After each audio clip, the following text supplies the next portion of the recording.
नमस्कार, आप देख रहे हैं कशिश न्यूज का डिजिटल प्लेटफॉर्म और मैं हूं आपके साथ दीपक राजमन। चलिए शुरुआत कर लेते हैं सुबह की 5 बड़ी खबरों का। देखिए, सबसे जो बड़ी खबर है वो प्रधानमंत्री मोदी को लेकर है। दरअसल देखिए, पिछले कुछ दिनों में जातीय गणना को लेकर बिहार में जेडीयू, कांग्रेस और आरजेडी जो है वो लगातार जातीय गणना सर्वे आने के बाद अब पूरे देश भर में जातीय गणना कराने की मांग कर रही है। तो वहीं अब लालू यादव, नीतीश कुमार और कांग्रेस के इस जातीय गणना की मांग को लेकर प्रधानमंत्री मोदी ने पलटवार किया है। प्रधानमंत्री मोदी ने तीखा हमला बोला है। छत्तीसगढ़ में प्रधानमंत्री रैली को संबोधित करते हुए उन्होंने कहा कि पहले कांग्रेस मनमोहन सिंह की सरकार में कहा करती थी, खुद मनमोहन सिंह ने कहा था कि देश के संसाधनों पर पहला जो हक है वो अल्पसंख्यकों का है, उसमें भी मुसलमानों का है। अब कांग्रेस कह रही है कि आबादी तय करेगी कि पहला हक किसको होगा।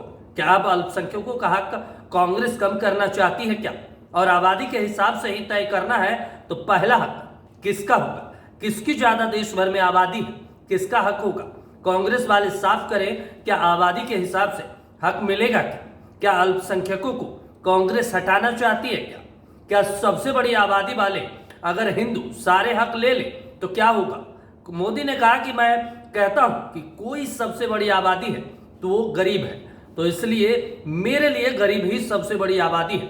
गरीब का कल्याण करना ही मेरा मकसद है। अगर कोई सबसे बड़ी जाति है तो वो इस देश के गरीब लोग हैं। अब नरेंद्र मोदी के इस बयान के बाद जातीय गणना को लेकर मोदी सरकार का जो स्टैंड है वो बिल्कुल साफ हो गया है। उन्होंने हिंदुत्व और जाति वाली जो राजनीति है, जो राजनीति जाति वाली शुरुआत करने की कोशिश कर रही थी जेडीयू, कांग्रेस, आरजेडी, अब उस पे उन्होंने लगाम लगा दिया और उन्होंने क्लियर स्टैंड कर दिया है कि ये जो क्षेत्रीय दल है वो हिंदू धर्म को जाति, उपजाति, जातियों के नाम पे बांटना चाहती है और जो अंग्रेज काम किया करते थे उसी काम को ये लोग अब दोहरा रहे हैं। तो यह इस चीज को मान लिया जाए कि आने वाले समय में अब जाति और धर्म की लड़ाई और तेज होने वाली है। दूसरी बड़ी खबर भी जाति जनगणना को लेकर है। दरअसल जो बिहार में जातीय सर्वे आया है गणना को लेकर, उस पर अब जो विपक्ष है, जो बीजेपी है, वो तो सवाल उठा रही है, वहीं अब कांग्रेस ने भी सवाल उठा दिया। बिहार कांग्रेस के पूर्व प्रदेश अध्यक्ष अनिल कुमार शर्मा ने सवाल उठाया। उन्होंने अपने सोशल मीडिया एक्स पर ट्वीट कर लिखा है कि जिस तरीके से अगर आबादी के हिसाब से उनका हक दिया जाएगा तो फिर इसकी शुरुआत सरकारी नौकरी से नहीं बल्कि बिहार के जो मंत्रिमंडल है उसी से शुरू किया जाए। जिसकी जितनी आबादी उतना हक नीतीश कुमार अपने मंत्रिमंडल में ही दे।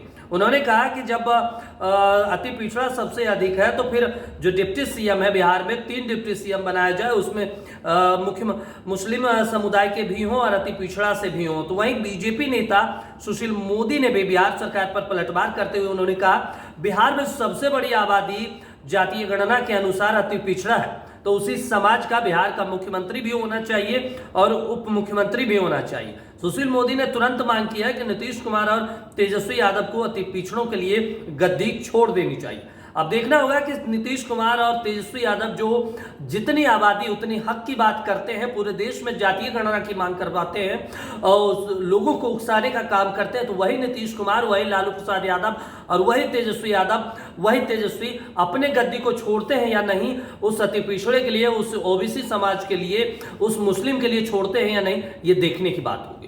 तीसरी जो बड़ी खबर है वो लालू परिवार से है। दरअसल लालू परिवार में जो लालू प्रसाद यादव है, राबड़ी देवी है और तेजस्वी यादव वो कल दिल्ली के लिए रवाना हो गए हैं। जी हाँ, दिल्ली के लिए वो कल शाम निकल गए हैं और दिल्ली में आज राउज एवेन्यू कोर्ट में इन तीनों की पेशी होनी है। इसको लेकर लालू, राबड़ी और तेजस्वी यादव कल शाम में दिल्ली पहुंच गए हैं। दिल्ली के राउज एवेन्यू कोर्ट में लालू, राबड़ी, तेजस्वी समेत 17 आरोपियों के खिलाफ दिल्ली के जो एवेन्यू कोर्ट है उन्होंने समन जारी किया था। सभी को 4 अक्टूबर को कोर्ट में पेश होने के लिए आदेश दिया गया था। आपको बता दें, नई चार्जशीट में पहली बार डिप्टी सीएम तेजस्वी यादव का भी नाम है।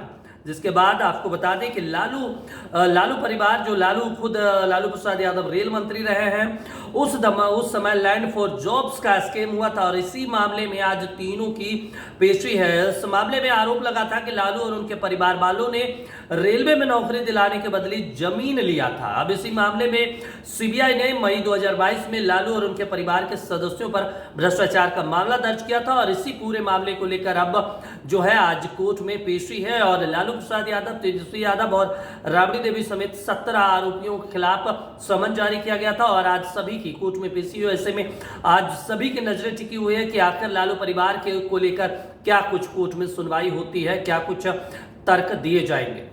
चौथी बड़ी खबर है पलामू से। दरअसल देखिए, मुख्यमंत्री हेमंत सोरेन आज पलामू दौरे पर हैं। पलामू दौरे पर कई योजनाओं की शिलान्यास भी कर सकते हैं। इसके साथ ही कई बड़ी सौगात पलामू को दे सकते हैं। आपको बता दें कि यहाँ वो मेधा डेयरी के मिल्क प्रोसेसिंग प्लांट का उद्घाटन करेंगे।